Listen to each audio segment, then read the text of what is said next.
Hello guys! Welcome back pala sa channel natin. And for today's video, ibabahagi ko sa inyo kung ano yung nangyari sa ating washing machine.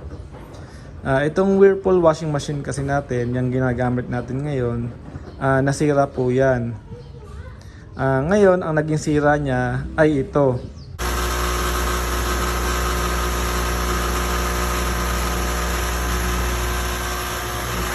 Kung makikita nyo sa video, umingay siya habang umiikot. Ngayon, syempre, after natin maranasan yung ganong experience, hindi na natin siya ginamit. Dahil pag ginamit pa natin ay baka lalong lumala yung sira. Ngayon, ang ginawa namin ay tumawag kami sa pinagbilhan namin. Then, yung pinagbilhan naman namin, yung Abenson, ay nagpadala sila ng service center. Service technician pala. Ngayon, na-check ni technician kung ano yung sira. Nagpunta siya ngayon. And hindi naman pala sira yung motor. So, ang naging sira natin ay nagkaroon ng debris na nahulog sa loob ng ating washing machine. Ito yung nahulog, yung hair clip.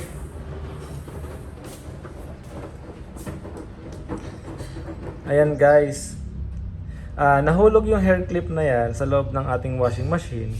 Kaya nagkaroon ng maingay na sounds kapag umiikot.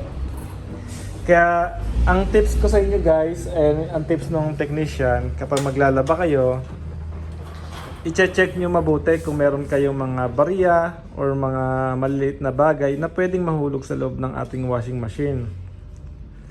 Ang sabi ko naman sa kanya, paano pala nahulog yan dun sa ating washing machine, dun sa loob? Dito raw dumadaan yan guys. Ayan. Ginagamit na pala namin para matesting namin kung masisira ulit.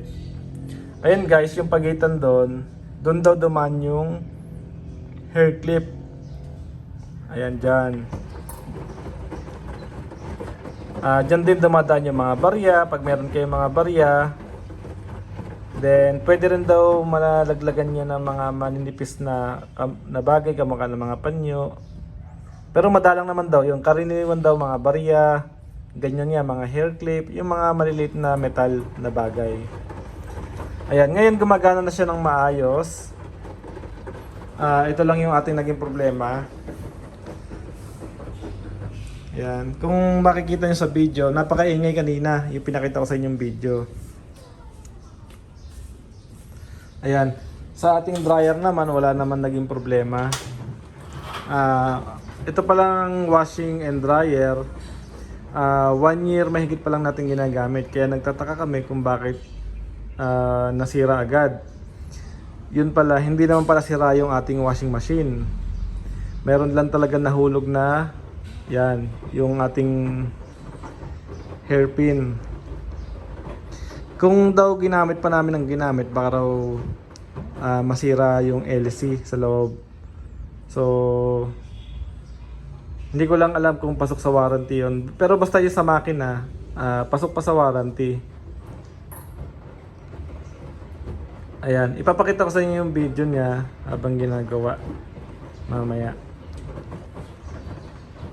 Ayan, sa mga gusto palang bumili ng ganitong washing machine, sa resibo ata natin para nasa 25,000 yung washing, then 25,000 yung dryer. Sa Abenson natin binili to last October 2022. Yan, para magkaroon kayo ng idea. Ang isang set po ay 50,000. Sa mga laundry shop naman, ang ginagamit nila karaniwan, nakikita ko puro LG. Yung nagpa-laundry tayo ng isang araw dahil nga nasira tong ating washing, 8 kilo naman yung capacity. Ito naman kasi parang 7 kilo yung capacity natin. Yan, dahil pambahay lang naman, kukunti naman kami dito, kaya hindi naman kailangan ng malaki. Dahil pag malaki yung ating washing and dryer, medyo may kamahalan din yung unit. Ayan, sa loob ng isang taon na mahigit, wala pa naman tayo nagiging sira dito sa ating washing machine.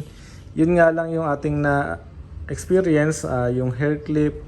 Kaya pala may ingay yung ating washing machine dahil ayun nga, tumatama dun sa loob. habang umiikot yung ating washing. Kaya guys, kapag maglalaba kayo, lalo kung ganito yung mga washing machine nyo, siguraduhin nyo na walang mga barya, mga paper clip, hair clip na masasama dun sa ating mga damit.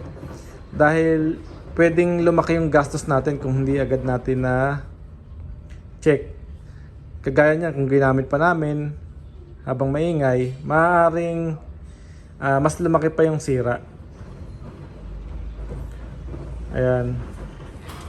Sabi nung technician, kung mahina naman daw yung tubig tapos may mga ibang sira, magkakaroon daw ng error dito.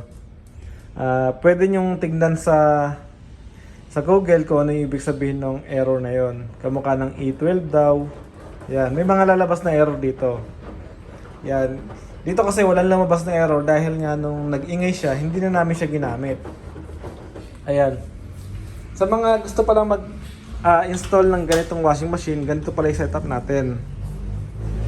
Ayan. Meron tayo ditong saksakan para sa washing and dryer. Then, ito naman yung ating exhaust para sa ating dryer. Ayan. Ginaganito lang namin yan sa bintana. Ayan.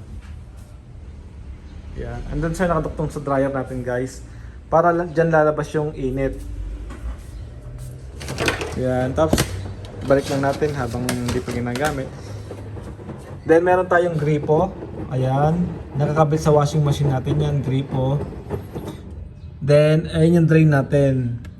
Yan, meron tayo dyang drain. Diyan tumatapon yung tubig ng ating washing machine. Ayan.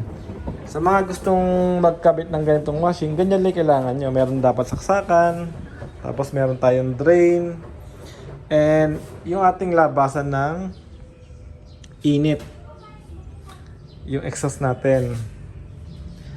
Ayan, sana nabigyan ko kayo ng tips kung magkano yung washing machine and kung paano natin maaalagaan yung ating washing machine and kung paano yung setup.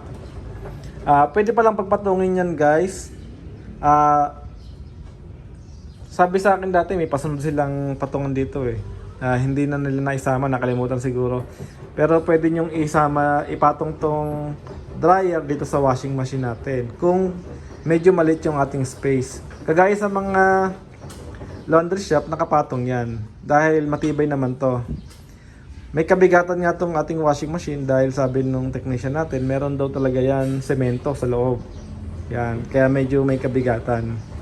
Siguro para maging stabilize yung ating washing machine. Ayun guys, dito ko natatapusin yung video natin. And see you na lang sa next vlog. Thank you. Bye.